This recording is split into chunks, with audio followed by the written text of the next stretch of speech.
السلام علیکم ورحمۃ اللہ. پیارے ساتھیوں، کیسے ہیں آپ سب؟ آئی ہوپ آپ سب بہت اچھے ہوں گے.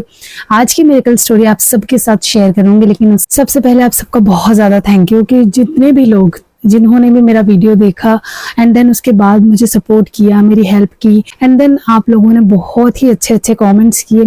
لیکن وقتی مصروفیت کی وجہ سے کچھ کی رپلائی نہیں کر پائی. کچھ لوگوں نے تو اتنے اسپیشل میسج کیے کہ کچھ لوگوں نے مجھے واٹس ایپ پر اسپیشلی میسج کیا، کچھ لوگوں نے مجھے ای میل کر کے بھی ہیلپ کی اور باقی چیزیں سمجھائیں کہ کیا کیا پروسیس ہو سکتی ہے. تو میں ان بھائی کا بہت زیادہ شکریہ کرنا چاہتی ہوں، اور آپ سبھی لوگوں کا بھی بہت زیادہ شکریہ کرنا چاہتی ہوں کہ آپ لوگوں نے مجھے سمجھا اور میرا سپورٹ کیا. تو چلتے ہیں آج کی ہماری میریکل سٹوری کی طرف. 2 شارٹس آج میں آپ لوگوں کے ساتھ 2 چھوٹی میریکل سٹوری شیئر کروں گی. انشاءاللہ آپ لوگوں کے لیے ہیلپ فل رہیں گی. تو چلتے ہیں ہماری سٹوری کی طرف. تو چلیے آج کی ہماری پہلی میریکل سٹوری شروع کرتے ہیں.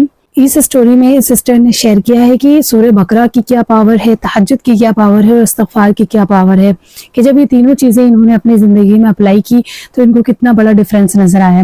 یہ سسٹر کہتے ہیں السلام علیکم آپی، I want to share my story. کہتی ہیں کہ میں ڈیلی بیسس پر سورہ بقرہ پڑھا کرتی تھی. 2 سے 3 پیج میں روزانہ پڑھتی تھی، اینڈ دین جب میری سورہ کمپلیٹ ہو جاتی تھی تو میں اس کو دوبارہ شروع کر لیتی تھی، اور میں ایسے ہی پڑھتی جاتی تھی. اس کو پڑھتے پڑھتے مجھے 3 مہینے ہو گئے تھے. اسی کے ساتھ میں استغفار اور تہجد بھی پڑھتی تھی. کہتی ہیں کہ اسی کے ساتھ میں یونس علیہ السلام کی دعا بھی پڑھتی تھی، جو کہ ہے لا الہ الا انت سبحانک انی کنت من الظالمین. کہتی ہیں میں بس میں کہیں جا رہی ہوتی تھی تو بس میں یہ دعا پڑھتی تھی، گھر کے کام کر رہی ہوتی تھی تو میں یہ دعا پڑھتی رہتی تھی، اور الحمدللہ اس دعا کی برکت سے میں پریگننٹ ہو گئی 3 مہینے کے اندر یہ ذکر کرنے سے. کہتی ہیں کہ میں 4 سال سے پریگننسی ٹرائی کر رہی تھی، اور میرے ہسبینڈ اور مجھے کوئی بھی میڈیکل ایشو نہیں تھا، اور ہم نے بہت سارے ڈاکٹرز کو دکھایا ہوا تھا، جس میں سے ہر ڈاکٹر کا یہی کہنا تھا کہ آپ کو کوئی میڈیکل ایشو نہیں ہے، بس یہ اوپر والے کی مرضی نہیں ہے، تو اسی لیے آپ کے یہاں پریگننسی نہیں ہو رہی ہے. بہت زیادہ پریشان ہونے کے بعد پھر میں نے اسی رب کا دروازہ کھٹکھٹایا جس کا ہر کوئی کھٹکھٹاتا ہے. ہر جگہ سے ہار جانے کے بعد، ہر جگہ سے مجبور ہو جانے کے بعد میں نے بھی پھر اس رب سے پکار لگائی، اور 2-3 چیزوں کے ساتھ پکار لگائی. پہلے تہجد، دوسری سورہ بقرہ، تیسری استغفار، اور چوتھی یونس علیہ السلام کی جو دعا تھی لا الہ الا انت سبحانک انی کنت من الظالمین. اور یہ ساری چیزیں میں نے کنٹینیوسلی کرتی رہی.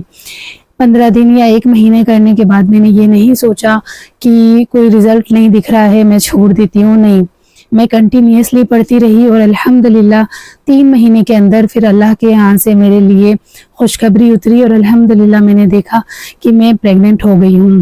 کہتی ہیں کہ یہ اللہ ہی کے یہاں سے لکھا ہوا تھا اس وقت پر ہونا، اور میں اللہ سے ہر حال میں راضی ہوں. کہتی ہیں کہ میری یہ سٹوری آپ پلیز اپنے ویورز کے ساتھ ضرور شیئر کیجیے گا کہ اللہ تعالیٰ اپنے وعدے میں بہت زیادہ سچ ہے. اللہ تعالیٰ جو بات کہتے ہیں، اللہ تعالیٰ جو حکم اتارتے ہیں، اللہ تعالیٰ اسے ضرور پورا کرتے ہیں. کہتی ہیں استغفار نے میری ساری سچویشن چینج کر دی کہ میں پریگننٹ نہیں ہو پاتی تھی، اور اب میں پریگننٹ ہو گئی ہوں الحمدللہ. تو اللہ تعالیٰ کبھی بھی اپنے وعدے سے مکرتے نہیں ہیں، بس ہمیں صحیح طریقے سے اللہ تعالیٰ سے مانگنے کی ضرورت ہوتی ہے. جب ہم صحیح طریقے سے اللہ کے آگے جھک جاتے ہیں، سرنڈر کر دیتے ہیں، تو پھر اللہ تعالیٰ ہماری دعاؤں پر کن کہہ ہی دیتے ہیں. تو ماشاءاللہ سبحان اللہ، امیزنگ سٹوری. سورہ بقرہ، استغفار، تہجد اور یونس علیہ السلام کی دعا، آیت کریمہ، یہ 4 چیزوں کو تھام کر یہ سسٹر چلی تو اللہ تعالیٰ نے 4 سال کی محرومی کو 3 مہینے میں کور کر دیا، کہ 3 مہینے میں ان کو پریگننسی ہو گئی الحمدللہ. ہم کیا کرتے ہیں، ہم لوگوں کے، ڈاکٹرز کے ٹوٹکوں کے پیچھے بھاگتے ہیں، لیکن ہم اللہ کے یہاں گہار لگانے میں بہت جلدی کرتے ہیں. اور اس میں خود کو بھی شامل کرتی ہوں کہ مجھے بھی اللہ تعالیٰ سے چاہیے ہوتا ہے کہ جلدی جلدی اللہ تعالیٰ رزلٹ دے دو. میں کچھ مانگ رہی ہوں، اللہ تعالیٰ جلدی دے دو، کیونکہ ہم انسان ہی جلد باز ہیں. لیکن ہمیں صبر رکھنا ہوگا، ہمیں تحمل رکھنا ہوگا، تبھی ہماری دعاؤں پر کن کہا جائے گا. جتنا زیادہ ہم صبر کریں گے، جتنا زیادہ ہم اللہ تعالیٰ کے حکموں پر راضی ہوں گے، اللہ تعالیٰ کے ٹائمنگز پر راضی ہوں گے، اتنا زیادہ اللہ تعالیٰ ہمیں نوازیں گے انشاءاللہ. تو چلتے ہیں ہماری دوسری سٹوری کی طرف. تو آج کی دوسری سٹوری ہمیں ایک سسٹر نے شیئر کی ہے. یہ کہتی ہیں السلام علیکم، میں آپ کے ساتھ ایک معجزہ شیئر کرنا چاہتی ہوں جو میرے ساتھ آج ہی ہوا ہے. تو یہ کہتی ہیں کہ آج عصر کے وقت کی بات ہے، سم تھنگ 6 بجے کے آس پاس کی، تو کوئی بات کو لے کر میری ممی اور پاپا کے بیچ میں بحث ہو گئی، اور وہ بحث بہت زیادہ بڑھ گئی۔ میری ممی رونے لگی، کیونکہ ہر بار ہی ایسا ہوتا ہے کہ ممی پاپا کا جھگڑا ہوتا ہے اور 2-3 دن پھر ایسے ہی گزر جاتے ہیں، ممی اور پاپا ایک دوسرے سے بات نہیں کرتے۔ کہتی ہیں کہ میرے پاپا کو بہت جلدی غصہ آ جاتا ہے، تو میں نے عصر کی نماز پڑھی اور اللہ تعالیٰ سے رو رو کر دعا کی کہ اللہ تعالیٰ تو سب کچھ ٹھیک کر سکتا ہے، تو ہی راستہ بنا سکتا ہے، اب کوئی راستہ بنا کہ ممی پاپا کے بیچ سب کچھ ٹھیک ہو جائے۔ پھر میں نماز پڑھ کر اٹھی اور یاسین شریف پڑھنے لگی، اور یہ نیت کر کے ایک تسبیح اذا جاء نصر اللہ والفتح ورأیت الناس کی ایک تسبیح پڑھی کہ اللہ تعالیٰ یہ تسبیح ختم ہونے سے پہلے ہی تو کوئی راستہ بنا دے۔ اور جب میں یہ تسبیح پڑھ رہی تھی اور دعا کر رہی تھی تو مجھے پورا یقین تھا کہ اللہ تعالیٰ راستہ ضرور بنائے گا۔ تو کہتی ہیں کہ آپ سچ نہیں مانو گے، جیسے ہی میں نے تسبیح مکمل کی ویسے ہی مغرب کی اذان ہو گئی اور میں نماز پڑھنے چلی گئی، تو وہاں پاپا کا کال آیا کچھ کام کے لیے جانے کے لیے، تو پاپا ممی کو بھی لے گئے اور دونوں کے بیچ میں سب کچھ ٹھیک ہو گیا، جیسے کہ کچھ ہوا ہی نہیں تھا، الحمدللہ۔ کہتی ہیں کہ اللہ تعالیٰ کا بہت بہت شکر ہے، بس میں یہی کہنا چاہتی ہوں کہ اللہ پر یقین رکھو اور ہر چیز اللہ پر چھوڑ دو، وہ کبھی آپ کا یقین ٹوٹنے نہیں دے گا۔ بس آپ سب بھی دعا کرنا کہ اللہ تعالیٰ میرے ممی پاپا کو تندرستی والی لمبی زندگی دے، آمین ثم آمین۔ تو ماشاءاللہ شارٹ سا چھوٹا سا پیارا سا میریکل، لیکن یہ میریکل انہی لوگوں کو دکھتا ہے جو ہر چیز میں اللہ تعالیٰ پہ یقین رکھتے ہیں، کیونکہ ہماری لائف میں ہر لمحے ہر موقع پر میریکلز ہو رہے ہوتے ہیں۔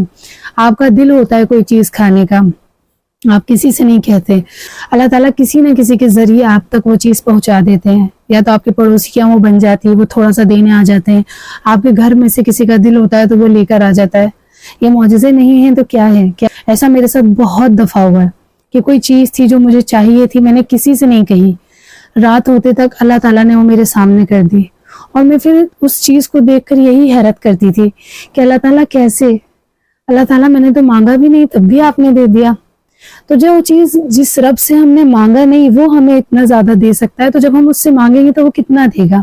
آپ مجھے بتاؤ کہ آپ نے اپنے ماں باپ کو مانگا تھا جب آپ پیدا نہیں ہوئے تھے؟ تو کیا آپ نے اپنی باڈی کے پارٹس کو مانگا تھا کہ آپ کے باڈی کے پارٹس ہیلدی ہوں، آپ کے پاس اچھی آنکھیں ہوں، آپ کے پاس آواز ہو، آپ کے پاس کان ہو، آپ کے پاس اچھی اسکن ہو؟ نہیں مانگا تھا نا۔ اور بھی بہت ساری چیزیں، آپ کے پاس اچھا گھر ہو، عزت والا گھر ہو۔ اللہ تعالیٰ نے یہ سب کچھ آپ کو بغیر مانگے دیا ہے، تو وہ رب جس نے بغیر مانگے اتنا سب کچھ دیا ہے، وہ مانگنے پر آپ کو کتنا زیادہ دے گا؟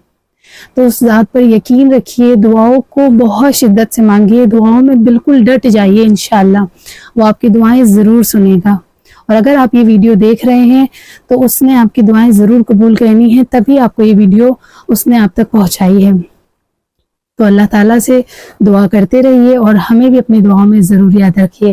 انشاءاللہ جلدی ملتے ہیں نیکسٹ ویڈیو کے ساتھ، تب تک کے لیے فی امان اللہ۔